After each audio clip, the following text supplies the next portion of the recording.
So hello everyone, welcome to learning with Parveen. मैं हूं परवीन कुमार, एक बार फिर से आप सभी की सेवा में उपस्थित। आज की जो हमारी टॉपिक है वो एनसीईआरटी की क्वाड्रेटिक इक्वेशन को पढ़नी है। इसकी एक्सरसाइज 4.2 के क्वेश्चंस को 4.2 के क्वेश्चन नंबर 1 को मैंने बता दिया था।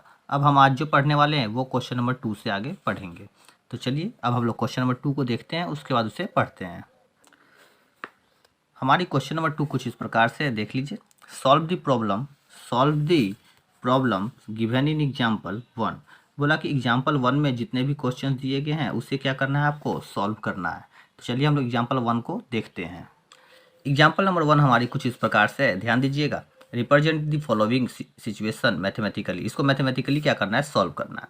ध्यान देने वाली बात क्या है कि John and Jeevanti togethers have 45 marbles. बोला जॉन और जीवंती के पास जो है 45 मार्बल्स हैं। Both of them lost 5 marbles each. बोला कि दोनों क्या करते हैं, 5 मार्बल्स को लोस्ट कर देते हैं, यानी कि खो देते हैं। And the product of the number of marbles they now have is 124। उसके बाद जो बोलता है उन दोनों का जो मल्टीपल है यानी कि प्रोडक्ट है वो 124 हो जाते हैं। We should like to find out how many marbles they had to start with. बोला क्या कि अब आप बताइए कि कितना मार्बल्स वो स्टार्टिंग के समय में था। चलिए अब हम लोग इस क्वेश्चन को क्या करते हैं, सॉल्व करते हैं। सबसे पहले क्या करना है, हमको लेट करना है। तो लेट क्या करना था, नंबर ऑफ मार्बल्स हम निकालते हैं, ठीक है। तो जॉन के पास कितना, let the number of marbles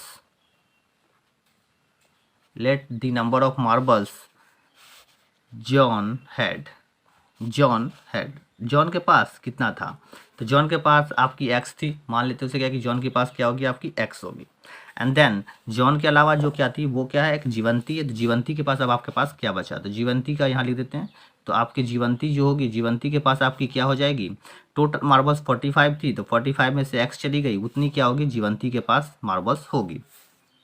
and then after अब क्या कहा गया कि दोनों जो है ना 5 मार्बल्स को क्या करता है कि लॉस कर देता है, यानी कि गुम कर देता है, ठीक है। तो अब लॉस के बाद आपका मार्बल्स कितना बचता है, जॉन के पास और जीवंती के पास, ठीक है। तो after after 5 marbles loss, then John के पास कितना हो गया, देन जॉन के पास हो गई आपकी x-5। एंड देन ये जॉन है, ध्यान दीजिएगा, ठीक है, ये जॉन है। और उसके बाद क्या था, जीवंती। जॉन के पास आपके बाद क्या बचा आपको, जीवंती के पास। तो जीवंती कितनी थी, जीवंती के पास जो था पहले से 45 माइनस एक्स था, इसमें से आपको क्या करना है, 5 को माइनस कर देना है। तो ये इसी तरह से माइनस हो गई, 45 माइनस 5 आपकी 40 होगी एंड माइनस एक्स। तो कंडीशन आपका 40 माइनस एक्स हो गया और x माइनस 5 हो गया। एंड देन इसके बाद क्वेश्चन क्या कर रहा था कि इन दोनों का बाद में जो प्रोडक्ट है, अकॉर्डिंग टू क्वेश्चन इन दोनों की प्रोडक्ट का मतलब आप जानते हैं दोनों का आपस में मल्टीप्लाई करना होता है। तो प्रोडक्ट में मल्टीप्लाई कर देते हैं, तो x-5 and then multiplied 40 minus x, इन दोनों को जब आपस में मल्टीप्लाई करते हैं जो इक्वल टू कितनी हो जाती है हमारी, वो इक्वल टू आपकी 124 थी, तो 124 हो जाती है। अब इसे आप आपस में सॉल्व करते हैं, तो इस x से हम इसको मल्टीप्लाई करेंगे और इस 5 से फिर इन दोनों को मल्टीप्लाई करेंगे। तो x then after 40 minus x and minus 5 and then 40 minus x is equal to 124। अब हम लोग इसे क्या करते हैं कि मल्टीप्लाई कर लेते हैं। तो x को जब हमने 40 से मल्टीप्लाई किया तो आपकी होगी 40x माइनस एक्स को x से जब मल्टीप्लाई किया तो एक्स स्क्वायर माइनस 45 जा क्या हो गई आपकी 200 एंड माइनस माइनस प्लस 5 को x से जब किया तो 5x is equal to 124। Then after अब आपको क्या करना है, पहले x वाले को टर्म्स को एक साथ करना है। तो माइनस एक्स स्क्वायर था, इसे रहने देते हैं। 40x प्लस 5x आपकी हो गई 45x माइनस 200, ये प्लस का टर्म इधर आकर हो गई minus equal to 0। Then after आपका टर्म क्या निकला, minus x square plus 45x and then 200 and 124 कितना हो गया आपकी 324 इक्वल टू 0। इन दोनों टर्म्स में से आपका कुछ टर्म्स कॉमन निकल रहा है, देखना है। जब दोनों सब में से कोई भी टर्म कॉमन नहीं है तो सबसे पहले इसे हम माइनस को अरेंज करते हैं। तो सब में से मैंने माइनस को बाहर निकाला, तो x square minus 45x and minus यहाँ आपका हो गई प्लस 324 इज इक्वल टू 0। अब इसकी आप प्राइम फैक्टराइजेशन करके मिडिल टर्म स्प्लिट कर लीजिए, अदरवाइज आपको क्वाड्रेटिक फार्मूला का यूज करना है, क्वाड्रेटिक फार्मूला का यूज कर लीजिए। लेकिन हम लोग क्या करते हैं कि इसका जो पढ़ रहे हैं हम लोग पढ़ रहे हैं मिडिल टर्म स्प्लिटिंग के अनुसार से, तो मिडिल टर्म स्प्लिटिंग को ही हम लोग क्या करते हैं, फॉलो करते हैं। देन आप इसको तोड़िए। तो हमने क्या समझाया कि ये पहले वाले के साथ ए आपकी 1 है, बी आपकी -45 है और सी आपकी 324 है। तो आपको पता क्या है, सी इंटू ए करनी होती है, यानी कि लास्ट वाले को फर्स्ट वाले से मल्टीप्लाई करनी होती है। तो आपका टर्म हो जाएगा 324 इंटू 1 देन आफ्टर 324। इसकी आपको प्राइम फैक्टराइजेशन करनी थी। हमने किया 2 1 जा 2, 2 6 जा 12, 2 2 जा 4, 2 से किया 2 8 जा 16, 2 1 जा, एंड देन 3 से किया 27, 3 से किया 9 बाद में, 3 3 जा 9 एंड 3 1 जा 3, 3 3 जा 9 हो गया एंड 3 1 जा 3। आपके कुछ इस तरह से आ गए 2 2 3 3 3 3, ये इतना टर्म्स आ गया। इसे आपको यहाँ लिख लीजिए, 2 लिख लीजिए, 2 हो गया, 3 हो गई, 1 2 1 2 3 4 3 हो गई, 2 3 4 एंड 1, ये सभी आपस में क्या, इसे आपको लिखने की आवश्यकता नहीं है, ये सिर्फ हम क्या होता है आपको बताने के लिए इसको लिख लेते हैं। ठीक है, ध्यान दीजिएगा, ये माइनस का टर्म है। अब इसको बीच वाले को इसी टर्म में से इसे अरेंज करना है जो आपको -45 आनी चाहिए। तो ये एक्स स्क्वायर हो गई एंड -45 लाने के लिए इसको क्या करना होगा, -45 लाने के लिए इसी का टर्म्स है आपको देखना होगा, देन आपको क्या करना है उसमें बैठाना है उसको। तो आप इसे कुछ इस तरह से कर सकते हैं, -36x, 2 2 जा 4, 3 जा 12, 3 जा 36 एंड 3 3 जा 9, -36 एंड -9x आपकी जो टर्म होगी -45 हो जाती है, एंड देन इसका मल्टीप्लाई जो होगा वो 324 निकल कर आ जाएगी। देन माइनस, अब इस दोनों से टर्म्स में क्या कॉमन है, x को कॉमन लिया तो यहाँ से x -36 बच गई, एंड देन यहाँ से आपकी -9 कॉमन आ गई तो x -36 बच गई, ये ब्रैकेट बंद, एंड देन इस कंडीशन कुछ इस तरह से हो गई। अब इसके बाद आपको इक्वल टू 0 देना है, याद रखना है आपको, माइनस ये x -36 दोनों में अवेलेबल था, उसे हमने क्या किया बाहर निकाल लिया, तो यहाँ से आपकी एक x बच गई, यहाँ से आपकी -9 बच गई और इक्वल टू 0। यहाँ से आप आइदर और करके आप वैल्यू निकाल सकते हैं। यहाँ से चलते हैं, either x -36 is equal to 0, so इसलिए आपका टर्म क्या हो गया, x बराबर 36 निकलेगी। और दूसरी कंडीशन में x -9 is equal to 0, so इसलिए x बराबर आपकी क्या निकली, 9 निकली। तो कंडीशन कुछ आपका इस तरह से आ गया कि आपकी जो वैल्यू हो रही है वो x का जो वैल्यू है वो आपकी क्या हो रही है, एक बार 36 आ रही है और एक बार आपकी 9 निकल कर आ रही है। 36 और 9 निकल गई, ये हो गई हमारी आंसर। इसी को आप लिख लीजिए, ये क्या हो गया, हमारा क्वेश्चन सॉल्व हो गया। तो आशा करता हूँ कि ये क्वेश्चन आपको समझ में अच्छे से आ गई होगी। चलिए अब हम लोग नेक्स्ट क्वेश्चन की ओर बढ़ेंगे।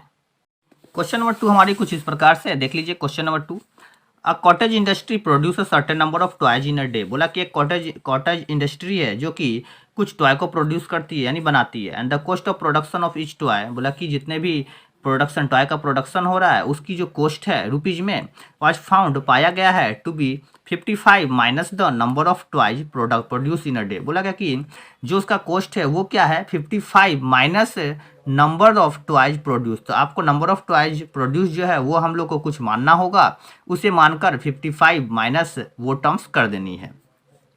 ऑन अ पार्टिकुलर डे, बोला दूसरे दिन, the total cost of production was, बोला कि दूसरे दिन जो है टोटल कॉस्ट प्रोडक्शन जितना हुआ उसका टोटल कॉस्ट जो है वो 750 रुपीज़ निकल कर आती है। We would like to find out the number of toys, तो बोला कि आपको फाइंड करना है number of toys produce on that day. तो उस डेट के दिन, उस डेट में यानी पार्टिकुलर डेट में जो था वो कितना प्रोड्यूस किया था टॉय को। चलिए अब हम लोग इसे क्या करते हैं, सॉल्व करते हैं।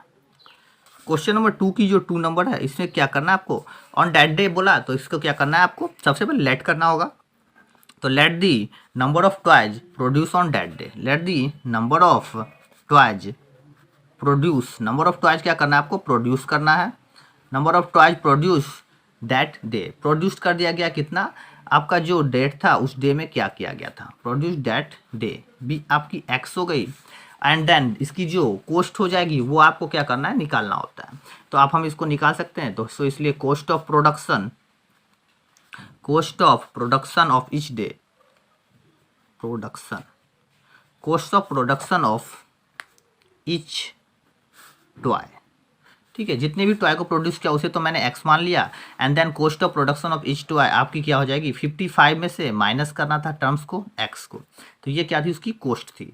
एंड देन बोला दूसरे दिन जो था, दूसरे दिन का जो टर्म्स था वो क्या बोला, according to question on particular day, यानी कि दूसरे दिन जो कहा था, क्या बोला था कि जो टोटल रुपीज़ था वो क्या था आपको 750 था, ठीक है, कंडीशन क्या होता है कि आपका जो कॉस्ट है, जो जिसकी कीमत है, यानी कि हमारी जो कीमत है एक टॉय की वो 55 माइनस एक्स थी, एंड देन टोटल प्रोडक्शन जो था वो क्या थी आपको एक्स थी। जब हम number of toys and number of cost of each toy जब दोनों को आपस में मल्टीप्लाई करेंगे तो टोटल आपका क्या हो जाएगा, वैल्यू निकल जाती है। अब हम लोग इसे आपस में मल्टीप्लाई कर लेते हैं, तो आपका टर्म आ जाएगी 55x माइनस एक्स स्क्वायर, ये 750 प्लस में इधर आकर हो गई माइनस में 750। देन आफ्टर आप इसे क्या होगा, तो कुछ अच्छे से लिखिएगा, तो ये हो जाएगी minus x square plus 55x and minus 750 is equal to 0। So इसलिए अब इसमें से आपको माइनस कॉमन ले लेना है, माइनस को कॉमन ले लिया तो ये एक्स स्क्वायर होगी, प्लस का टर्म आपकी माइनस का टर्म हो गई, एंड माइनस की टर्म आपकी क्या हो गई, प्लस की टर्म हो गई। ये कुछ इस तरह से निकल कर आ गई। अब आपको थोड़ा सा ध्यान देना है कि इसे मिडिल टर्म स्प्लिटिंग करनी है। तो आपको पता है कि फर्स्ट वाले को हम लोग क्या करते हैं, लास्ट वाले से मल्टीप्लाई करते हैं। तो 750 को जब एक्स स्क्वायर से करिएगा तो आपका 750 निकल कर आ जाएगा। जब 750 आपकी आ गई दैट आफ्टर आपको इसका प्राइम फैक्टराइजेशन करना था, तो 750 हमने निकाल कर लिख लिया है। अभी हम लोग इसका क्या करते हैं, प्राइम फैक्टराइजेशन करते हैं। 5 से मैंने किया, 5 से 15, 5 या 75, 5 से किया 5 3 या 30, 5 से 15 एंड 0 30, 5 से किया 5 6 या 30, 3 से किया 3 2 जा 6 एंड देन 2 1 जा 2। आपका कुछ इस तरह से निकल कर आ गया। इसे यहाँ लिख लेते हैं, 3 बार 5 था, एक बार 3, एक 2 और एक 1। ये कुछ इतना टर्म्स आपका निकल कर आ रहा है। अब इसी को अरेंज करना है, जो कि आपको माइनस 55 टर्म्स लानी है। ये माइनस को रहने देते हैं, ये एक्स स्क्वायर हो गया, एंड माइनस अब यहाँ 55 आपको लानी है। तो इसको किस तरह से अरेंज करिए जो कि 55 आपका टर्म्स यहाँ पर आ जाएगा। तो आप इसे कुछ इस तरह से कर सकते हैं, 5 3 या 15 2 या 30, 30 एंड 25, 55 हो गई। तो आप इसे लिख सकते हैं minus 30x and minus 25x। 30 and 20 हो गया आपके 50 and 5 55x plus 750 then after equal to 0। Imply that ये माइनस का टर्म मल्टीप्लाई इधर आकर क्या हो जाएगा, इक्वल को उस पर जाने के बाद 0 हो जाती है। तो आप इसे इस तरह लिख लीजिए। इन दोनों में से क्या कॉमन है, x को कॉमन ले लिया, तो यहाँ से आपकी x बच गई माइनस 30। इन दोनों में से आपको 25 कॉमन है। कैसे लेना है, हमने क्या समझा था कि यहाँ का जो टर्म्स होता है वही टर्म आपको यहाँ पर आएगा। तो x यहाँ पर अकेले है तो यहाँ भी x अकेले होगा, तो x के साथ जो भी टर्म होता है उसे हम बाहर में निकाल लेते हैं। देन आफ्टर यहाँ से आपकी x बच गई, एंड प्लस में से जब माइनस लिखी तो माइनस, और 25 3 जा 75, देन आफ्टर आपकी 30 निकल कर आ गई इक्वल टू 0। अब कंडीशन आप कुछ इस तरह से लिख सकते हैं, x माइनस 30 दोनों में अवेलेबल है, कॉमन ले लिया, and x minus 25 equal to 0। यहाँ पर ध्यान देना है, ये माइनस का टर्म यहाँ पर लगा हुआ है, तो यहाँ पर माइनस का टर्म आपका लगा हुआ है। अब हम इस माइनस को मल्टीप्लाई के रूप में इसको इक्वल को उस पर ले जाते हैं, तो वो क्या हो जाएगी, डिवाइड हो जाएगी। तो देन आफ्टर आपका कंडीशन x माइनस 30 और x माइनस 25 निकल कर आ जाएगी। अब यहाँ पर आइदर और करते हैं, either x minus 30 is equal to 0, then after x बराबर माइनस 30 धराकर क्या हो गई, प्लस 30 हो गई। उसके बाद second condition x minus 25 is equal to 0, then x बराबर आपकी टर्म क्या हो गई, प्लस में आ गई 25। तो आपकी जो x की वैल्यू हो गई वो क्या हो गई आपकी 30 एंड 25। ये तो हो गई हमारी क्या, आंसर। तो अब हम लोग इसके नेक्स्ट क्वेश्चंस की ओर चलते हैं। क्वेश्चन नंबर 3 हम लोग देख लेते हैं, उसके बाद हम लोग क्या करते हैं, उसे सॉल्व करते हैं। तो हमारा क्वेश्चन नंबर 3 कुछ इस प्रकार से, चलिए देख लेते हैं। क्वेश्चन नंबर 3 में जो है, find 2 numbers whose sum is 27। बोला कि आपको 2 नंबर को फाइंड करना है जिसका जो सम है वो 27 होगा और प्रोडक्ट जो होगा वो आपकी 182 होगी।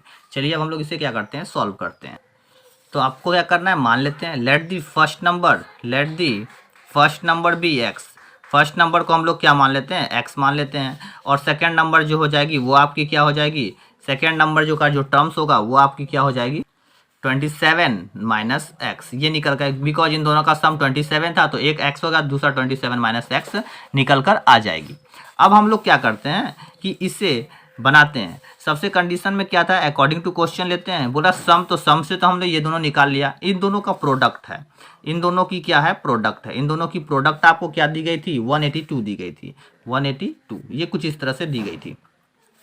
मल्टीप्लाई करते हैं, 27x minus x square is equal to 182, and then after इसे आप अच्छे से लिख लीजिए। तो ये माइनस एक्स स्क्वायर को हमने पहले लिख लिया, प्लस 27x लिख लिया, ये प्लस का टर्म है, इक्वल के इस पर आने के बाद आपकी माइनस में हो गई, माइनस 182 निकल कर आ गई। एंड देन कंडीशन आपका इस तरह से हो गई, इसमें से आप माइनस को कॉमन ले लेते हैं, तो आपकी टर्म हो गई x square minus 27x plus 182 then is equal to 0। अब ये माइनस मल्टीप्लाई इक्वल के उस पर जाने के बाद क्या हो जाएगी, आपको डिवाइड हो जाएगी। तो आपका टर्म्स ये 182। और आपको पता है कि जीरो को हम किसी भी चीज़ से, चाहे वो प्लस हो या माइनस हो, किसी भी चीज़ से जब आपस में हम डिवाइड करते हैं तो वो ऑलवेज हमारा क्या होगा, 0 ही निकल कर आती है। तो हमारे निकल कर आ गई 0। अब हम लोग इसे क्या करते हैं, मिडिल टर्म स्प्लिटिंग करते हैं। आपको पता है फर्स्ट वाले को लास्ट वाले से मल्टीप्लाई करना है, देन आफ्टर आपकी 182 निकल कर आती है। 182 का आपको क्या करना है, प्राइम फैक्टराइजेशन। तो हम लोग करते हैं 2 से 2 9 जा, 2 1 जा, 7 से करेंगे 13 7 जा एंड 13 1 जा। तो आपकी 2 7 13 1 निकल कर आ गई। 2 7 13 एंड 1, ये आपका टर्म्स क्या हो गया, निकल कर बाहर आ गया है। अब हम लोग क्या करते हैं, इसी को इस तरह से अरेंज करेंगे जो कि हमारा 27 आ जाएगी। तो ये एक्स स्क्वायर माइनस, आप इसे कुछ इस तरह से लिख सकते हैं 14x and minus 13x plus 182 is equal to 0। Then after अब आपको कंडीशन क्या हो गया, फर्स्ट वाले टर्म्स में से आप क्या करना है कि यहाँ पर आपको x को कॉमन ले लेना है। तो यहाँ से आपकी एक x बच गई -14 एंड देन इन दोनों में से क्या कॉमन है, मैंने बताया था x को फ्री रखना है, तो x के साथ -13 है तो 13 को मैंने निकाल लिया। तो यहाँ से x बच गई, प्लस का टर्म जब माइनस निकल गई तो प्लस से माइनस बच गई एंड देन 13 बाहर आ गई तो आपकी टर्म हो गई 14 इज इक्वल टू 0। अब आप क्या करते हैं, x माइनस 14 दोनों में अवेलेबल था, कॉमन ले लिया। देन आफ्टर x माइनस 13 आपका टर्म्स यहाँ बचकर आ गई। अब इसके बाद आइदर और करिए, आपका वैल्यू निकल जाएगी।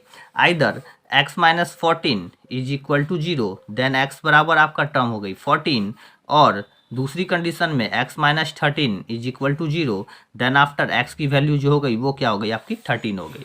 सो इसलिए आपकी दो वैल्यू निकल कर आई। x की वैल्यू एक बार आपको 14 है एंड एक दूसरी कंडीशन में 13 है।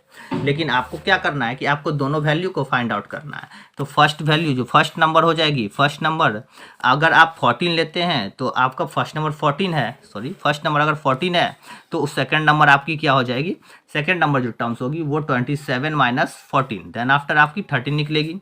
एंड देन सेकंड कंडीशन में अगर फर्स्ट नंबर को आप 13 लेते हैं तो सेकंड नंबर जो होगी वो आपकी क्या हो जाएगी, 27 माइनस 13 देन आफ्टर 14।